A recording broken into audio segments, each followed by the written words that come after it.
When players create their own maps in Trackmania, it is quite common practice to ask fellow map makers for advice on how to improve their map. These other mappers usually have more experience in the game and can help to get a second pair of eyes on the map. This can help with catching things like unintended shortcuts that can break the map, or unclear elements like blind jumps or confusing turns where it isn't clear where to drive as a player, but it's easy for the mapper because they know the correct way. This is why getting someone or a group of people to test your maps can be beneficial, no matter if you are a newer mapper or a very experienced one. So in this video, I asked the members of my Discord server to send in their maps for me to test out, from which I chose 3 of the maps that stood out to me the most to review, while rating both their route and scenery out of 5 stars, then giving my final verdict. And who knows, maybe you might learn a thing or two from this video to use in your own maps. But before we get in, I want to thank Carlberg for coming up with this format initially and allowing me to use it in my video. If you're a fan of my type of content, then you will probably like his as well, so be sure to check out his channel after you finish this video. Now without further ado, let's get into the first map. This map, built by Dark Rosen and simply titled Mixed Palette, is just that. It begins with a simple hairpin road section into a right-hander towards the road bump, or better known as sausage section. As you enter this section, the car reaches 3rd gear, followed by a long straight into an inward bank turn to the left. Now this next bit of the sausage element is a bit tricky, because as you arrive at this next turn, you are approaching 4th gear, which means there are a few ways you can go about it. One of the strategies you can do is either release the gas or brake to stay in the 3rd gear, which is inherently slower than the alternatives, but fairly easy to control. On the other hand, you can instead wait for the gear up, then either drift or release the gas slightly to get around the corner while keeping the 4th gear. But beware that it is very hard to keep the upper gear through this section, although if you do, this seems to be the fastest strategy.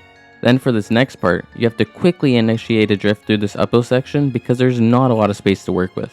You then exit on the left of the sausage transition and drive up the grass in 4th gear. But for this next section, that doesn't matter because you'll have to slow down to 3rd or even 2nd gear to get over this hill without flying off the ground and while keeping speed. And this speed is pretty important, as afterwards you have a long straight into a quarter pipe jump where you want to enter from as far right as you can to keep more speed and reduce airtime. The map then ends with another long straight into a downhill, where you again are reaching the 4th gear, but this time you don't want to gear up, as you actually have to go all the way down to the 2nd gear to get through this turn. And before anyone comments it, I don't think a bug slide through this turn is faster than just slowing down. Anyways, after this turn, the map ends with a booster placed with the free blocking tool, as it is slightly steeper than a normal block, which launches you towards the finish. Overall, the map plays decently when you do all these elements correctly, but the difficulty with the map is my main drawback. There is quite a big noticeable difference to most players when a map is difficult because the route is made to be difficult, and when a map is difficult because certain sections feel uncalculated. And unfortunately, this map seems to be the latter. But making slight changes like adding more space to this final sausage drift, and making this turn longer so it's easier to keep grip, and the 3rd or even 4th gear, would improve the map dramatically. However, in its current state, I think I have to give the route 2 stars out of 5. Now moving on to the scenery, I have to say that I think it fits with the theme of the map, but it is also very limited, as other than this grass section and a bit of the end section, lots of the map is left empty. The scenery that is there seems to consist mostly of a rocky grass item set, which looks good on its own, but could definitely do with a bit more color and variety, including some more scenery blocks instead of just items. I do think if the scenery was spread all across the map equally, it would help improve the rating a lot. Sadly, as it is fairly sparse in its current state, I have to rate the scenery 3 out of 5 stars, bringing the overall rating of this track to 2.5 stars out of 5. This next map, called Hood's Breath by Spiky Knees, is from the looks of it already quite different from the previous map. Judging by the mix of water roadblocks and custom wood roadblocks, the driving style for this map becomes quite clear before you even drive it. This style, which mixes water and wood, shockingly named Wet Wood, is quite contentious, as this style is fairly niche and not the easiest to understand for newer players. But in my opinion, I think this map is an exception, and for you to understand what I mean, let's analyze the route. If you look from above, the theme of the map becomes pretty apparent, where almost every section consists of a large straight, followed by an equally large turn, and this dynamic makes every turn both easy to drive, but still very fun to play. Now obviously not everyone's going to feel the same way towards this map, as everyone likes and dislikes different map styles, But for me, I really enjoyed this track.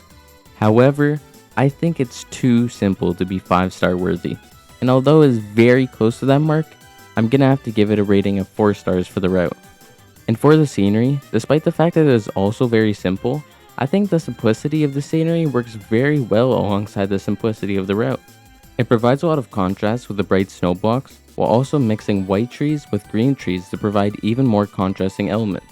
And similarly to the route, I think the scenery is very close to being 5 stars, but I find it missing some elements further away from the route, and ones going above the route. And because of that, I have to give the scenery a rating of 4 stars as well, which obviously brings the average rating to an acceptable 4 out of 5 stars. Now here we have the final map, which in my English Canadian accent I can only pronounce as Kriegland, created by the mapper Danafil. Off the bat, I have to say that the scenery for this track is absolutely stunning. My eyes obviously get drawn towards this very abstract inverted pillar that sits beneath the map, which is clearly the main focus of the map, but is not actually seen from the route. Speaking about the route, I would also describe it as very unique in its nature. Compared to the previous 2 maps, this map is quite difficult to even finish, especially for players who are inexperienced with the desert car. The track starts off with some tight turns and jumps, where you need to position yourself correctly to gather as much speed as you can, while also not flipping the car, which negates all the speed you had collected. For a cup of the day setting, where players only have 15 minutes to learn the map while also driving the fastest time they can, this track is rather challenging to master in such a short amount of time. However, I can see this track being fun to hunt for the author time after some practice, and that allows the route to receive a respectable 4 out of 5 stars. Moving on to the scenery, if you remember what I said earlier about the abstract shape of this map, you've probably noticed that that isn't all it has to offer. What lays above the massive structure is equally as exquisite. The map stays with the same sort of monochrome color scheme in every item and block place, while also throwing in splashes of green through a mixture of grass blocks alongside the reset effect blocks. Additionally, every element is also very detailed and adds a lot of texture.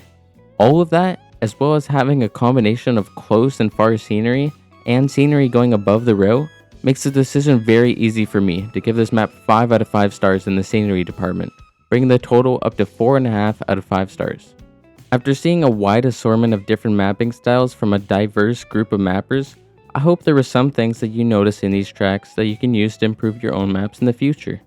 I hope you enjoyed this video, and if you did, leave a like and subscribe. And if this video gets 100 likes, I will do a part 2 of this video. I hope you learned something new today, and I'll see you next time.